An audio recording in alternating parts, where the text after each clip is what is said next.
from this slide, you can tell that current lensing effect is independent of pulse duration. Even a CW laser beam has current lensing effect, right? Here, we assume there is no pulse at all, and there is already current lensing effect. The output beam will be reduced, and the peak intensity will be increased. But usually, if you just use a CW laser beam, the intensity is quite limited. So the current lensing effect is usually not observable. It's very weak. But if you shine the material with a femtosecond laser, the peak intensity could be very high. Then current lensing effect would be significant. Okay. Otherwise, in principle, you do not need a short pulse to induce the current lensing effect. And the other thing is, if we assume the material thickness is of no limit from z equals 0 to infinity, what happens?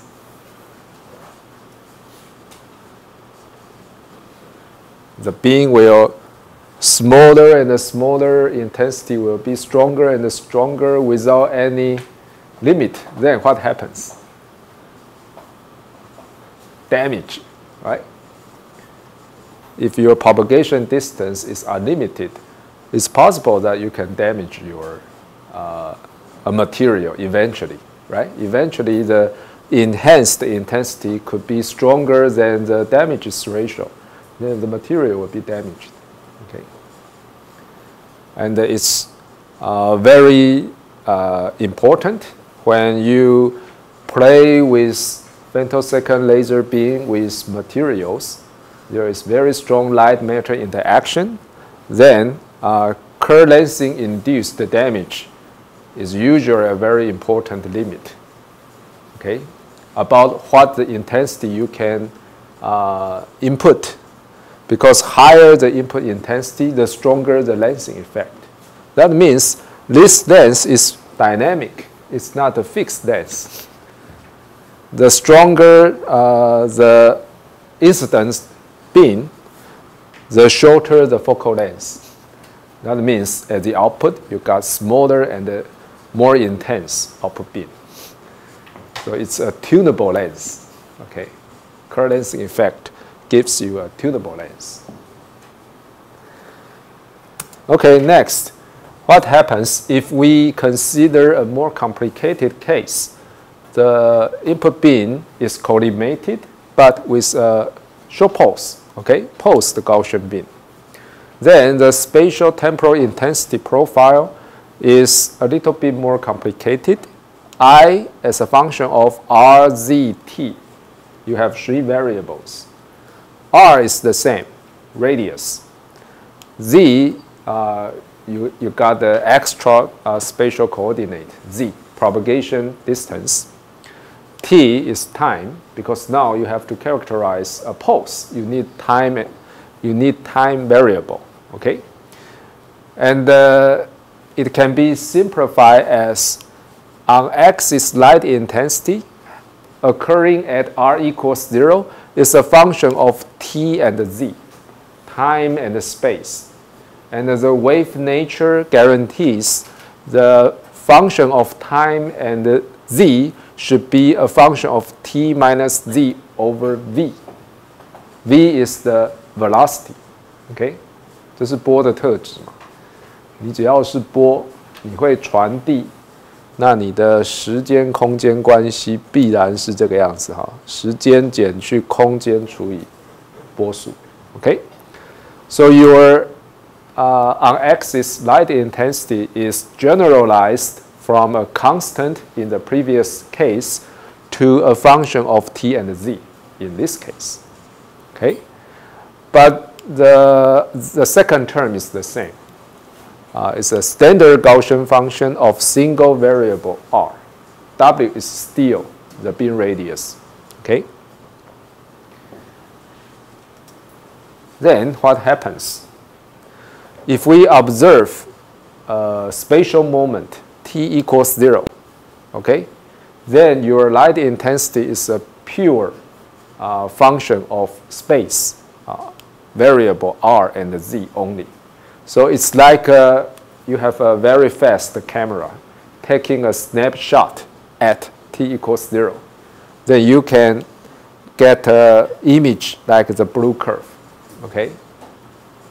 你就是在 t 等于0那一瞬间拍一张照，你的光强度分布是一个高斯脉冲的话，就长得像这个蓝色的 curve。Okay, now it is this Gaussian intensity curve interacting with your material, your current material, current medium. Then what is the corresponding index distribution? It's the same, right? Because index increment is n2 times I. So whenever you have a light intensity distribution, you will have the same distribution as your index profile. Okay, so that's why you will see a index function r and a function of r and z of the same shape. Okay, but let's take a look at two spatial positions. One is the post-peak, the light intensity is strongest. The other is post-tail, the light intensity is almost 0. The Kerr effect tells us here the post-peak will see the largest index increment, right? So roughly speaking, here you have the maxima index. And your post-tail will see a smaller index change or almost the 0 index change. So the index is weaker here. So now you have two spatial dimensions along the radius, okay, r. Your index decay according to the Gaussian profile because of the second term, right? But in addition to that, along the longitudinal z-axis, you have extra index change profile. It follows the shape of your pulse, right? From the central one, because it corresponds to post-peak, your index is largest, and the decay along the z-axis. So precisely speaking, here, within the range of your pulse, your index profile is of two variables, r and z. The middle one is the highest, decay along r, decay along z, right? But decay along r because of this one, decay along z because of the pulse shape. Okay. Now you have a three-dimensional waveguide. Okay. Index distribution, waveguide distribution, the same. So what is the laser beam within this range? Okay. Just following the simple rule. The stronger the index, the narrower the beam size, right? The very simple rule. You would expect to see something like this. Here, you have a narrower beam, and at the two sides, you have broader beam. So it's maybe like a dumbbell shape, okay? At t equals 0. At the single moment t equals 0, your beam looks like a dumbbell shape. But remember, you have a propagating pulse. So if you consider different time instants, not just t equals 0, this dumbbell will propagate at velocity v. Okay, that's it. So overall speaking, a collimated pulse Gaussian beam, in the presence of Kerr effect, you will see a propagating dumbbell shape. And the pulse peak corresponds to a narrower part. Pulse wings correspond to the broader beam parts. So get more dumbbell as it propagates? Yeah, if you consider the Kerr effect interaction, it would be stronger and stronger like the previous slide. It could be like that. Yeah. But at this moment, I just show you the effect. I haven't shown you how to utilize this effect. Okay? In the next lesson, we will see how to take advantage of this dumbbell shape in more locking, in creating short pulse. Okay. But maybe you have some idea already how to use this dumbbell shape in creating a short pulse.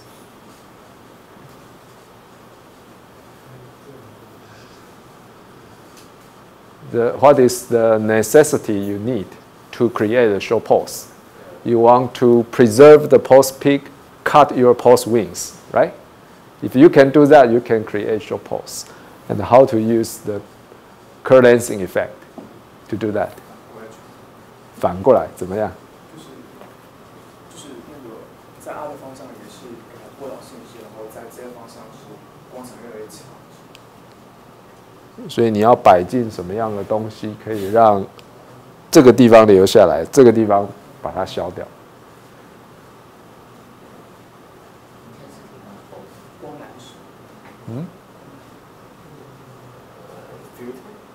Filter? What kind of filter? Filter usually refers to some frequency components pass, some others got blocked. Does it help? Maybe not. So even cheaper device will help. Filter is too expensive.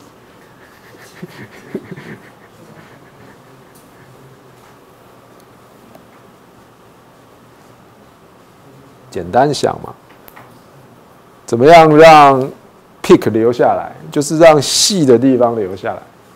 怎么样让两翼呢被挡住？就是让粗的地方挡住。有没有这种东西 ？Iris。Just iris, right？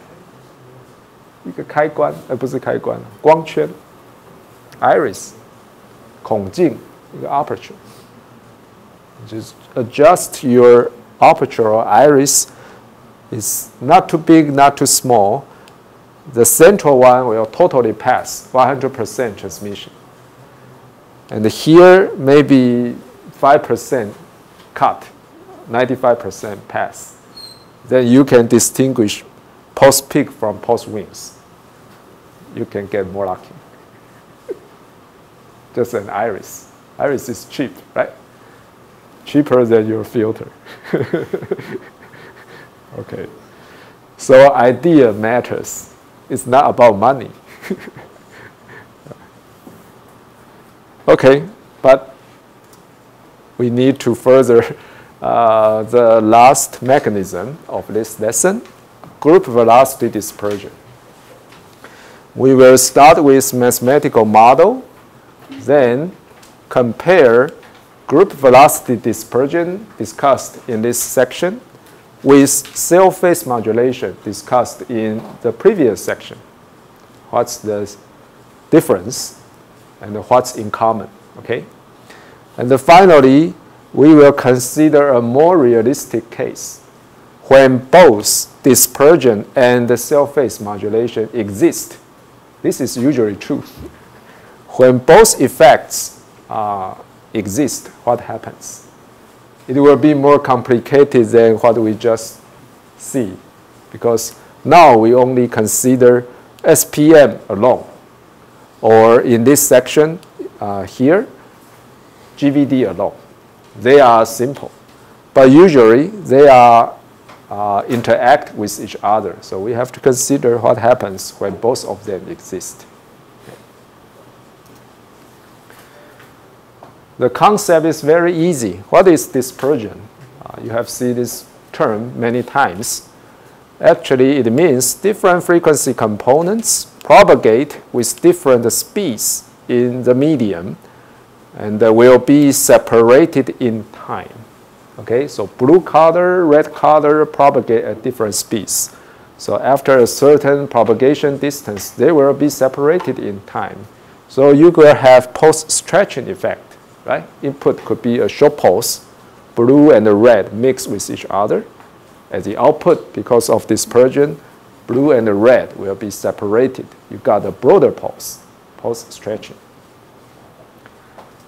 And the dispersion is so universal that even air has an index variation in the order of 10 to the minus fifths in the entire visible range.